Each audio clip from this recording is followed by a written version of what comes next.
Nous allons assister à une rencontre entre Yehuda et Yosef, vice-roi d'Égypte, qui peut se transformer en un drame fratricide par la mort de Yosef ou de Yehuda. En effet, les frères sont au bout de l'insupportabilité. Ils souhaitent en finir avec cet homme qu'ils considèrent comme une personne qui leur en veut. Et Yosef, de son côté, qui désire que ses frères puissent le reconnaître sans qu'il se dévoile à eux, pour qu'ils puissent prendre conscience de l'erreur et faire teshuva. Les choses ne se passent pas ainsi. Et Yehuda va faire preuve d'une stratégie qui va éviter le pire.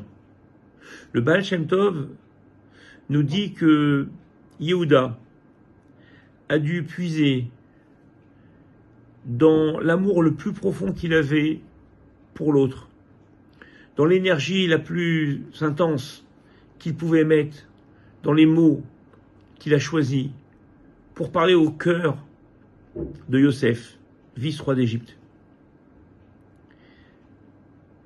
Et c'est tout le sens de cette rencontre qui va, en fin de compte, faire craquer Yosef.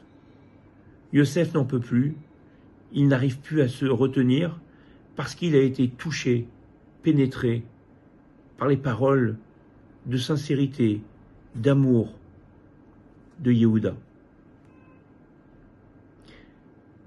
Cette grande leçon est pour nous primordiale dans nos relations à autrui, à notre couple, à la relation avec nos enfants. Rien ne peut passer dans la haine, dans la rancœur, dans la méchanceté. Maïmonide, dans les halachot, dans les lois, sur la réprimande que l'on doit faire à celui qui a mal agi, qui a mal fait, dans les principes fondamentaux des interventions que nous devons avoir envers ceux qui font ce qu'il ne faut pas faire, il y a un certain nombre de choses à connaître. La première chose, à ne pas être soi-même touché par la chose pour laquelle je vais intervenir. Mais la première des choses que Maïmonide nous dit, c'est de s'armer d'amour. Si on va voir l'autre, c'est parce qu'on l'aime. On ne va pas reprocher à quelqu'un quelque chose si on le fait parce qu'on l'aime pas. Si parce que pour nous, c'est l'occasion de pouvoir le gronder, le réprimander ou le mettre sur le banc des accusés. Celui qui, dans cet état d'esprit, est dispensé de faire un reproche à l'autre. Si je fais un reproche, c'est parce que j'aime. Et parce que j'aime, il faut qu'impérativement, avant de parler à mon interlocuteur, je chasse la haine, je chasse la colère. Il n'y a que ce message qui peut passer. Pire que ça, le Rav Nachman de Breslev nous dit que lorsqu'on a rompu un dialogue avec une personne, parce qu'on n'arrive plus à lui parler, parce qu'on a trop de colère en nous, eh bien, il développe l'idée de l'énergie positive. On peut parler à distance, oui.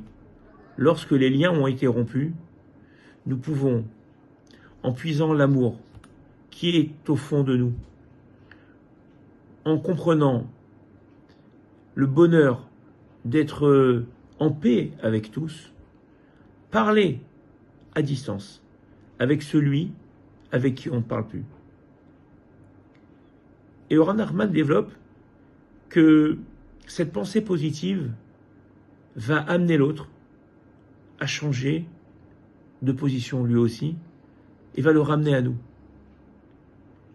Et on peut le constater au quotidien, notre capacité à pouvoir développer une parole positive.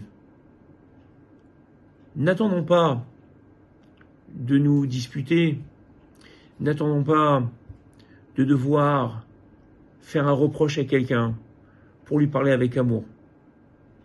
Mais nous devons devancer ces moments de crispation en essayant de développer au quotidien la bonne parole, les bons mots, le beau sourire, la gentillesse. Essayons de puiser en fin de compte dans ce qu'il y a de plus beau chez nous, l'amour que l'on peut donner aux autres. Alors oui, tous ensemble, eh bien dans cette période si troublée, si difficile, une période de guerre, une période où on entend tous les jours des pertes, malheureusement, que Dieu fasse que on puisse entendre que des bonnes nouvelles et que tous ensemble, nous puissions construire ensemble cet amour qui doit être le nôtre, cette amitié, cette fraternité. Ayons des mots justes, ayons des mots beaux, ayons des mots d'amour envers tous ceux qui nous entourent, pour que tous ensemble, eh bien, nous puissions, comme un seul homme, avec un seul cœur, être dans l'unité, l'amour et le bonheur.